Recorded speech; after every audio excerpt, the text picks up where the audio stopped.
Это название «За все благодарите». Сегодня воскресный день благодарения. Своими корнями праздник уходит в то время, когда Британия из Англии переселились в Америку поиска свободы, веры. И первый год пребывания там выразили благодарность и поклонились Богу за первый урожай и за то, что позволил им перенести холод, болезни и атаки индейцев и диких зверей. И до сих пор американские и корейские церкви отмечают третье воскресенье ноября как День благодарения. Торжественно отмечая такую веру и дух. В России ноябре уже начинает идти снег, поэтому обычно в сентябре отмечается неделя благодарения. Традиционно сезон благодарения называется Чусок. Он прошел на прошлой неделе. Однако даже в этом завете упоминаются слова о благодарении. Это акт воздаяние благодарности Богу сезон урожая. В завете в течение 7 дней от 15-го дня 7-го месяца все общество израильское должно было приставать перед Богом и праздновать Божий праздник. Это Левит 23. По описанию праздника благодарения все мужи Израиля должны были приходить в храм в Иерусалиме перед лицем Бога. Написано, что Иисус также пошел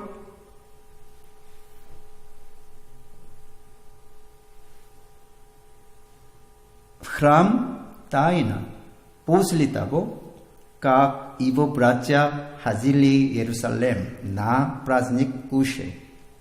С 15-го дня 7-го месяца на протяжении 7 дней израильтяне собрались перед Богом и праздновали праздник благодарения. Первый день празднования было общее священное собрание. Никакой работы не делали. В течение 7 дней они жили в кущах, и 7-й день снова созвалось священное собрание. Никакой работы не исполнялось. Сезон праздников они ничего не делали, как только воздавали хвалу и благодарность Богу. И эта благодарность именно два значения. Первое – это благодарность за урожай и сбор осенней зерен. Праздник собирания плодов. И второе – благодарение за искупление, совершенное, когда Бог вывел свой народ из Египта. На праздник Куши. На самом деле, вчерашнего дня Израиле начался это праздник Куши. Итак, за что благодарили в эти сезоны? Во-первых, они благодарили Бога за дожди и солнечный свет, позволившие пожать такой урожай. И во-вторых, Когда они в течение 7 дней жили в кущах и благодарили Бога за исход из Египта. Праздник благодарения и кушай один и тот же. Благодарение – это праздник не только когда народ воздает благодарность Богу за сбору зерна, но также и за Божью работу искупления, явленную при исходе. Израильтяне жили в кущах и благодарили Бога за благодать спасения, воспоминая, как Бог хранил и кормил их предков в пустыне 40 лет после исхода.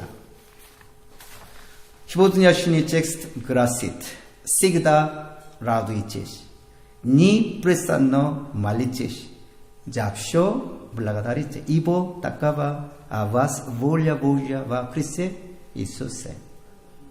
Аминь. Слово всегда радуйтесь и за все благодарите, относится нашей позиции или настрою. Почему нам необходимо радоваться и быть благодарными за все? Израильский народ воздавал благодарность за 2 вещи.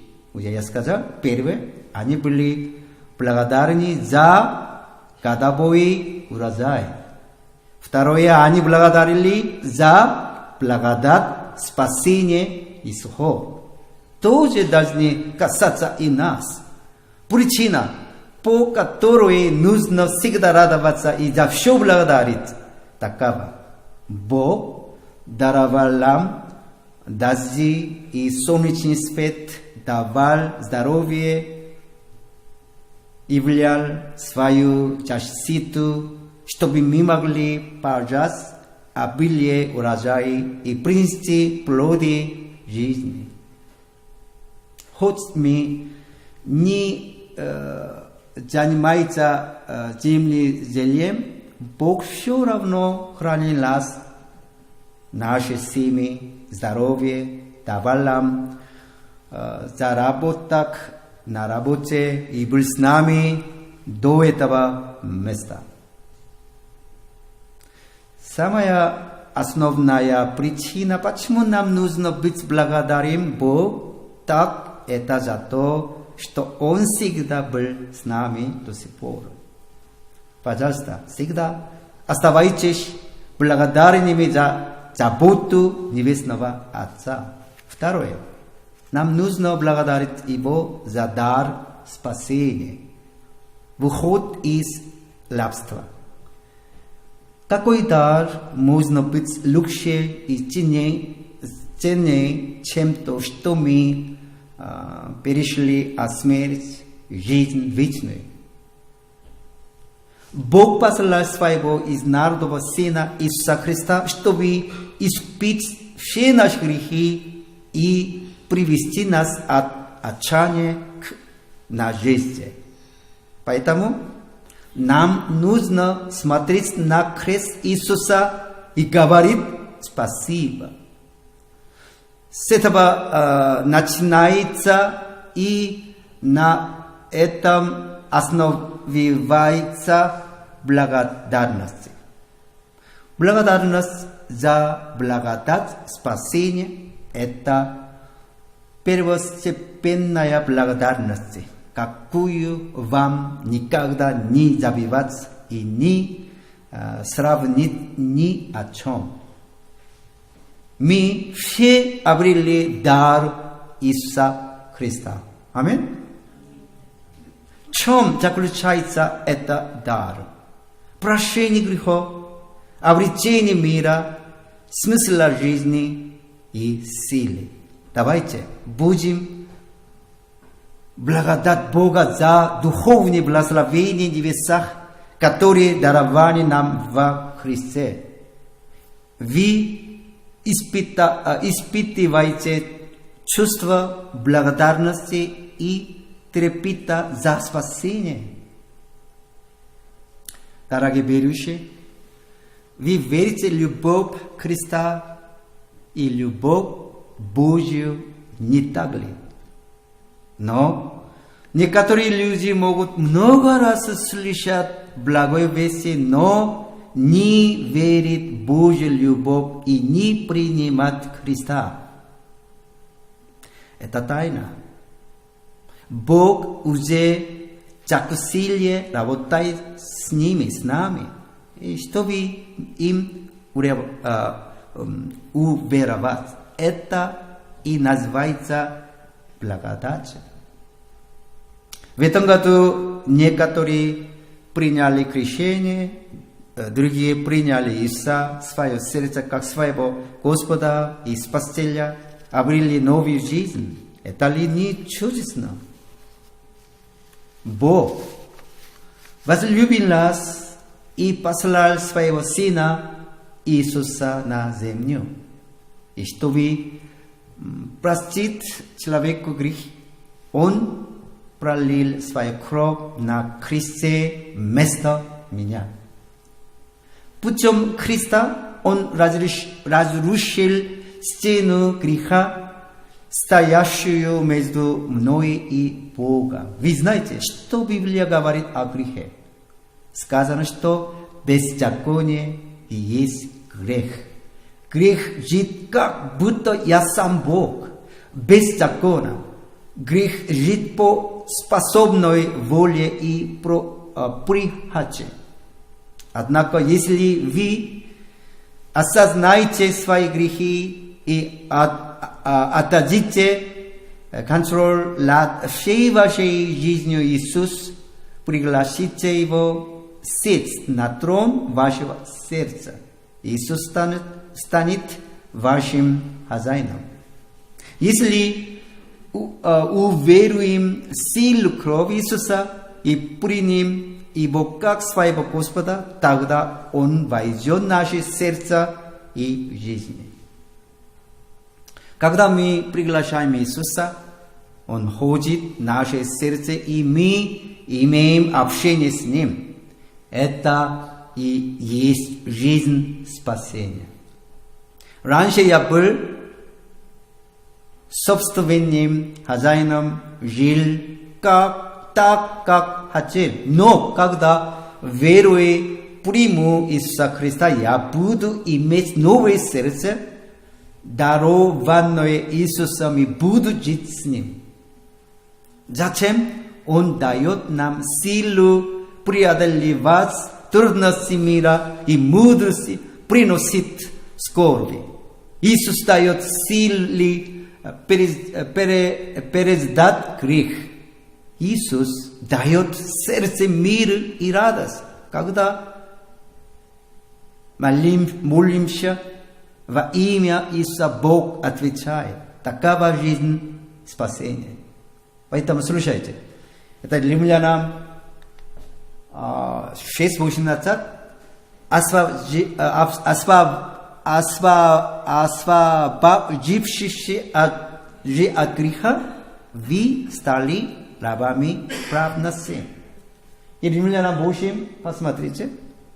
Итак, нет никакого осуждения тем, которые во Христе Иисусе живут не по плоти, но по духу. Потому что закон духа жизни во Христе Иисусе освободил меня от закона греха и смерти. Аминь. Вы пользуетесь этими благословениями спасения, дарования Иисуса. Такого благодаря Иисус мы имеем правильное отношение с Богом. Только Иисус, тот, кто дает мне жить в святости, не совершая греха. Своими страданиями Иисус исцелил нас.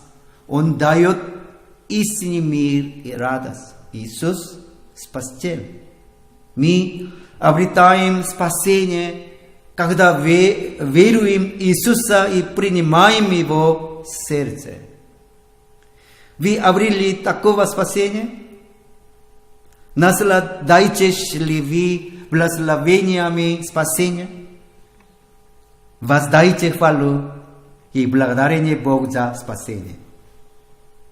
Итак, как нам жить в радости, молитве и благодарении? Библия говорит, всегда радуйтесь. Мы можем радоваться иногда, но как радоваться всегда? Библия говорит, непрестанно молитесь. Мы можем помолиться несколько минут или часов в день, но как молиться непрестанно? Библия говорит, за все благодарите. Как мы можем оставаться благодарными даже отчаянной и бесходной ситуации? Всегда радуйтесь.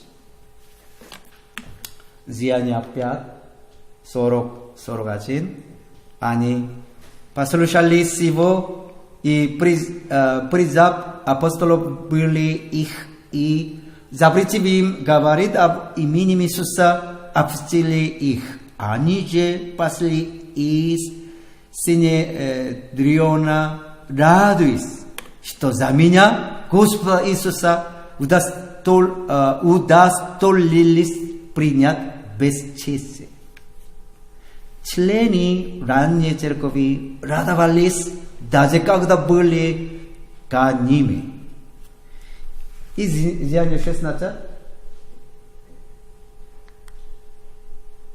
Да, 16-23, да? И так им много ударов, вергли темницу, приказав темничному сказу крепко стричь их. Получив такое приказание, он вергнул их во внутреннюю темницу, и ноги и забыл калету около полуночи. Павел и Сила, молящие, воспевали Бога. Узники же слушали их. Апостолы Павел и Сила также пребывали радости, будучи в темнице.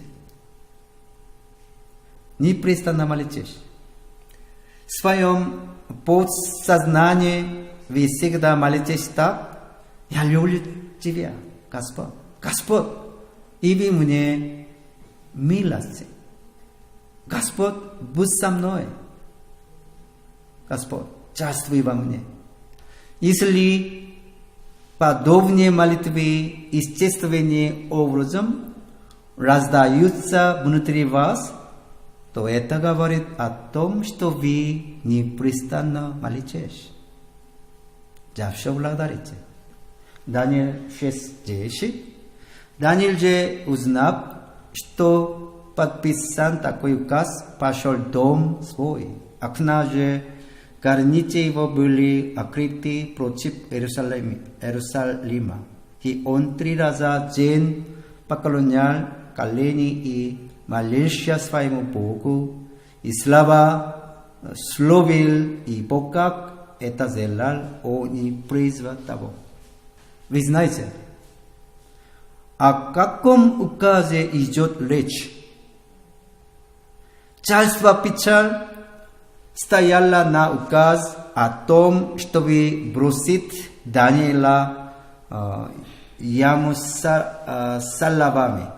Зная, что он может умереть, Даниил не просто молился Богу, но слава славил, то есть благодарил Богу и Богу. Согласно книге Деяния написано, что все 40 дней по дороге Рим Павел благодарил Бога, хоть и был невероятным изнурении и слабости. Еще раз посмотрим на текст. Всегда радуйтесь, непрестанно молитесь, за все благодарите Его, такова о вас воля Божья во Христе Иисусе. Здесь ответ. Как нам всегда радоваться, непрестанно молиться и за все благодарить. Сказано, что воля Божья во Христе, чтобы мы всегда радовались, непрестанно молились и за все благодарили. Это воля Бога на нас. И если мы живем более Его, мы естественно будем всегда радоваться и благодарить. Другими словами, как возможно всегда радоваться, непрестанно молиться и за все благодарить? Вы знаете, что Небесный Отец ожидает о том, как будут жить Его дети. Вы знаете, какой должна быть жизнь Божьих детей по Библии? Жизнь Христа, Иисуса, лучший пример того, как должен жить Божий человек. Каков основной принцип жизни рожденного свыше во Христе? Это жить по вере. Это жить по вере. Жить по вере – это не когда я живу, но Иисус живет во мне. Вы исповедуете, я распялся Христу, и теперь не я живу, но живет во мне Христос. Эта жизнь предполагает, что я отвлекаюсь от своих помышлений, от своей воли и живу по Слову Божьему. Это жизнь, которая чувствует Слово Его и Дух Святой. Это относится к жизни, исполненной Святым Духом. Когда Иисус руководит моим сердцем, разумом и эмоциями, миг за мигом я под правлением Святого Духа. Именно тогда мы будем переживать Иисуса, источника нашей радости и того, кто помогает нам молиться.